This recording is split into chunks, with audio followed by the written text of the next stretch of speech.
So I'm jumping into an oven. Yeah, essentially. But, I'll catch you. Great. 망했네. 영화 미션 임파서블 고스트 프로토콜은 미션 임파서블 1편, 2편, 그리고 3편에 이은 시리즈의 네 번째 작품으로 처음으로 타이틀 뒤에 숫자가 아닌 부제목이 붙은 영화이기도 한데요. 특유의 서스펜스와 톰 크루즈의 환상적인 스턴트 덕분에 관객과 평단 모두를 사로잡았으며 흥행 역시 국내에선 최종 관객수 750만 명으로 역대 모든 미션 임파서블 영화들 중 전체 1위, 월드와이드 성적은 6억 9천만 달러로 미션 임파서블 영화들 중 전체 2위에 위치하고 있는 영화입니다. 참고로 월드와이드 성적 1위는 미션 임파서블 폴아웃입니다. 영화의 감독 브래드 버드는 아이언 자이언트, 인크레더블, 라따뚜이 같은 명작 애니메이션은 만든 경력이 있었지만 당시까지만 해도 실사 영화는 단 한 번도 연출한 경력이 없었는데요. 허나 영화 인크레더블을 인상 깊게 본 톰 크루즈가 직접 브래드 버드를 그의 집으로 초대해 그를 설득한 끝에 이번 영화의 감독직을 맡게 되었다고 합니다. 참고로 브래드 버드는 그의 영화 인크레더블에서 미션 임파서블 시리즈의 상징인 자폭 메시지를 패러디로 넣었을 정도로 평소 미션 임파서블 시리즈의 광팬이었다고 합니다. 영화 미션 임파서블은 사실 원작이 따로 있는데요. 바로 1966년 처음 등장한 TV 시리즈 미션 임파서블, 국내 제목은 제5전선이라는 드라마인데 미션 임파서블의 상징과도 같은 테마음악과 미션을 전달받은 뒤 자동 폭파되는 This message will self-destruct in 5 seconds. Will self-destruct in 5 seconds. Good luck, Ethan, and thanks again.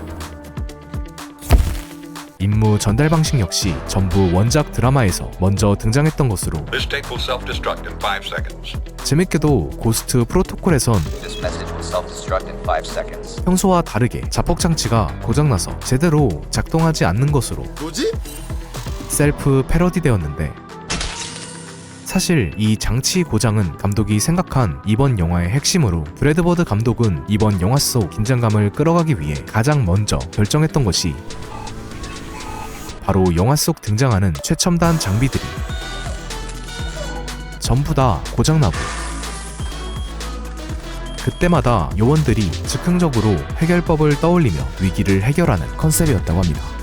추가로 기존 미션 임파서블 3부작은 팀원들이 서로 합을 맞추며 임무를 수행한다기보다는 주인공 이단 헌트가 솔로 캐리하는 모습이 대부분이었는데 허나 이번 영화에선 이단뿐만 아니라 각 팀원들이 전부 비중있게 미션을 수행하며 서로 합을 맞추는 팀플레이가 주를 이루고 있는데요. 이 역시 앞서 언급한 원작 미션 임파서블 드라마의 특징이었던 팀플레이 모습에서 감독이 큰 영향을 받았다고 합니다. 영화 초반부 감옥에 있던 이단이 벽에 돌멩이를 튕기고 있던 장면은 대본엔 없었던 톰 크루즈가 촬영장에서 즉흥적으로 떠올린 아이디어였다고 합니다. 이단이 미션을 전달받기 위해 공중전화기에 눌렀던 전화번호 07362는 7월 3일 62년생인 톰 크루즈의 생년월일을 이스터에그로 넣어놓은 곳입니다. IMF 요원들의 첫 번째 미션 장소 크렘린 궁에서 벤지와 이단이 사용했던 이 최첨단 장비는 상대방의 시선을 감지해서 그에 맞게 스크린 화면을 조정하는 특수 위장 스크린인데요. 이는 원작 드라마 미션 임파서블 시즌4에 나왔던 위장 스크린에 대한 오마주였다고 합니다. 참고로 삭제 장면에선 벤지가 실수로 낸 소리에 경비병이 위장 스크린을 눈치채려다 전화 벨소리 덕분에 위기를 넘기는 장면이 존재했지만 감독이 생각하기에 이렇게 가까이서 봤는데도 이 스크린을 눈치 못 채는 건 말이 안 된다며 삭제했다고 합니다. 이후 미션은 메인 빌런 핸드릭스가 방해하는 바람에 실패하고 핸드릭스의 얼굴을 몰랐던 이단은 그가 빌런인 줄도 모른 채 그에게 인사를 하는데요. 허나 사실 이단은 이미 이전에 핸드릭스를 먼저 스치듯 본 적이 있었는데 앞서 벤지와 이단이 크렘린궁에 처음 입장했던 장면을 자세히 보면 옆에서 다름 아닌 핸드릭스가 같이 입장하고 있는 것을 발견할 수 있습니다. 폭파되는 크렘린궁을 배경으로 이단이 전력 질주하는 장면은 실외 세트장에서 바닥에 먼지가루와 분사장치를 설치한 뒤 톰 크루즈에게 살고 싶으면 뛰라고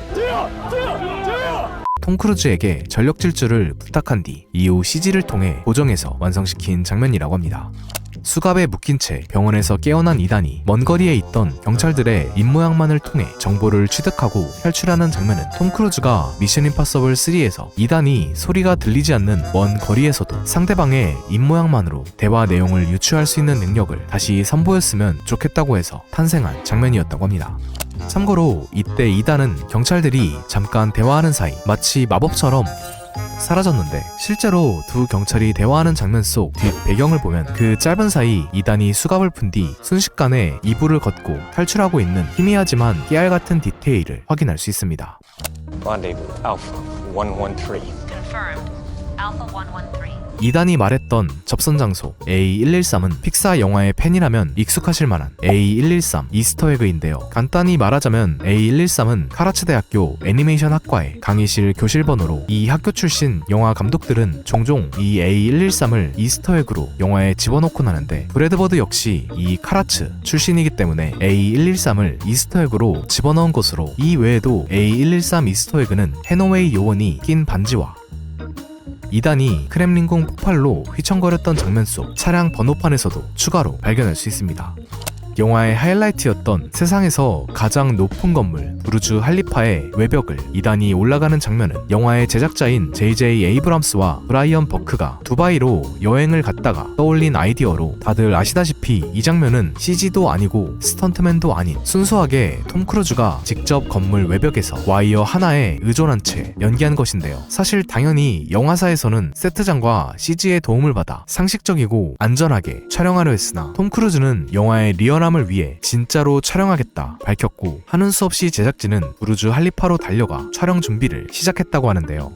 우선 건물 바닥과 천장에 드릴로 구멍을 뚫어 안전장치를 연결했고, 이후엔 건물 외벽을 청소하는 기계를 타고 촬영 장소인 126층까지 올라가 망치로 창문을 일일이 다 깨부셨다고 하는데, 그렇게 박살낸 유리창은 총합 26개로 We started out like we'll take 3 or 4 windows out, and by the time we were done, I think we took 26 windows out. 당연히 유리가 부셔진 뒤부터는 촬영장에서 발 삐끗하는 순간 바로 즉사하기 때문에 제작진은 전부 하네스를 입고 와이어를 연결한 채 촬영장을 돌아다니며 작업을 끝마쳤다고 합니다.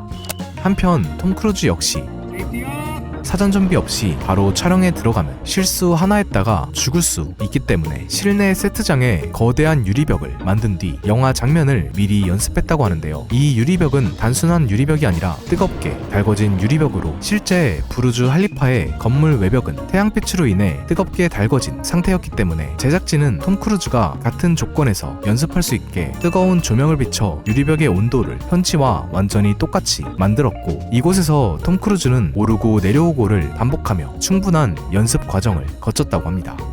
허나 그럼에도 톰 크루즈는 단순히 건물 외벽을 오르는 것뿐만 아니라 그곳에서 연기까지 펼쳐야 했기 때문에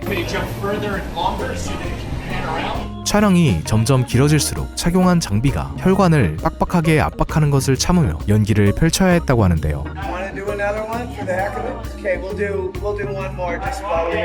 You're being cut off in 2 main arteries across your harness, and your legs are numb. 그가 말하길 가장 무서웠던 장면은 빌딩에서 수직으로 뛰어내려갔던 장면으로, Just decide. I just had to get it. You had to get it. You had to get it. You had to get it.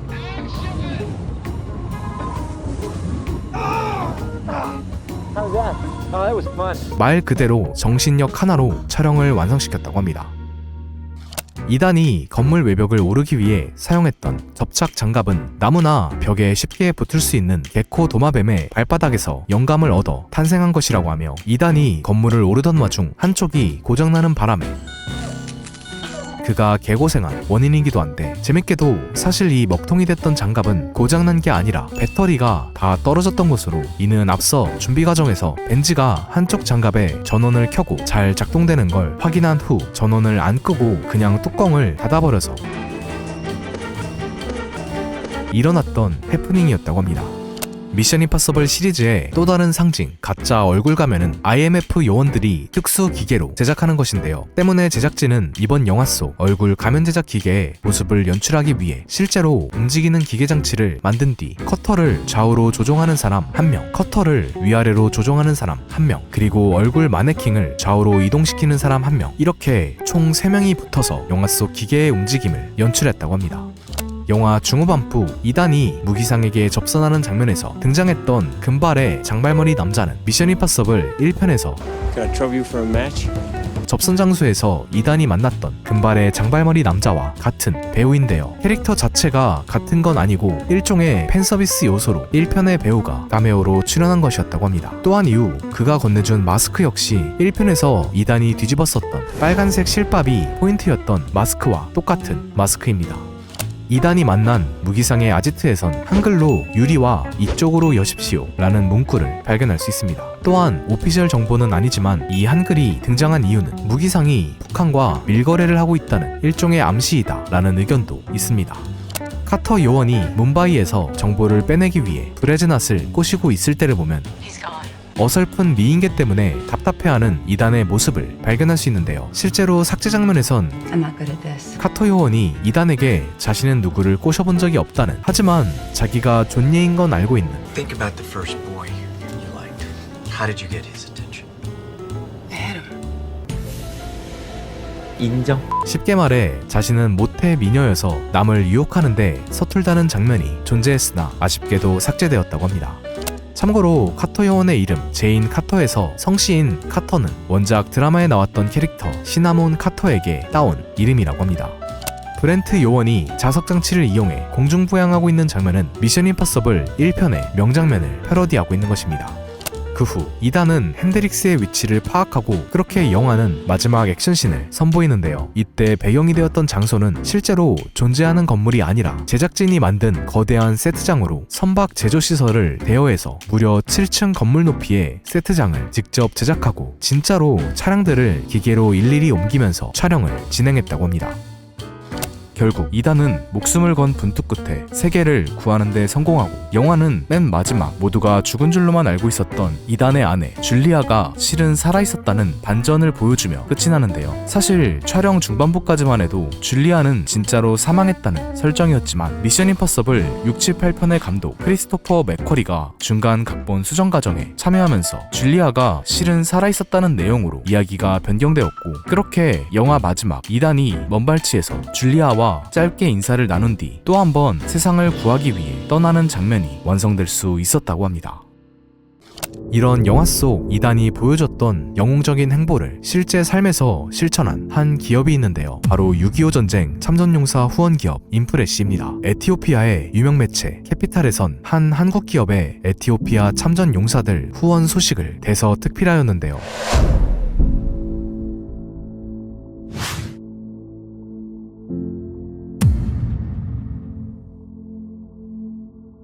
사실 에티오피아는 한국전쟁 정전 이후 공산주의 체제로 전환되었고, 많은 참전 용사들은 한국의 자유를 위해 싸웠다는 이유만으로 고문을 당하거나 재산을 몰수당하며 평생 고된 삶을 살아야 했다고 합니다. 그렇기에 수십 년간 가벼운 안질환도 치료받지 못해 많은 참전 용사들이 시력을 잃어가는 심각한 상황에 처해 있었다고 하는데요. 이를 알게 된 인프레시는 에티오피아 수도 아디스 아바바의 시립 병원까지 빌려 참전 용사와 가족들 수십 명의 대규모 치료 및 수술을 지원하기 시작했고, 이 사실을 알게 된 언론사 캐피탈은 기적의 한국인들이라는 타이틀로 한국 기업의 소식을 대대적으로 보도했다고 하죠. 해외뿐만 아니라 국내 생활고를 겪는 참전 용사들을 직접 찾아가 여러 후원을 꾸준히 진행하고 있으며, 이 행보에 감격한 한국 국가대표 선수들을 비롯해 평범한 한국인들까지 동참하며 도움을 받는 참전 용사의 수가 점점 늘어가고 있다고 합니다. 바로 이 굿즈를 통해서 말이죠. 이 태극기 키링은 6.25 전쟁 당시 참전 용사들이 새긴 서명을 그대로 구현하여 제작한 것으로, 실제 장인과의 협업을 통해 빛에 따라 서명의 굴곡이 뚜렷이 보일 정도로 서명 하나하나마다 섬세한 디테일을 보여주고 있는데요.